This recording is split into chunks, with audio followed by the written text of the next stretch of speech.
Imagine you walk into a store and see two bottles of olive oil. One costs $8, the other costs $25.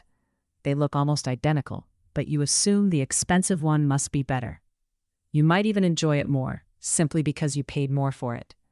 This is what researchers call the price-quality bias, the tendency to believe that higher price means higher quality. Studies have shown this effect is surprisingly powerful.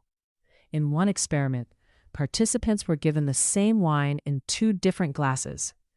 They were told one glass contained a $40 bottle and the other a $10 bottle. Most participants rated the supposedly expensive wine as tasting significantly better, even though the wine was identical. What's happening in the brain? Researchers found that the reward centers actually respond more strongly when people believe they're consuming something expensive. So it's not just a judgment error. The experience itself changes. This has major implications for marketing.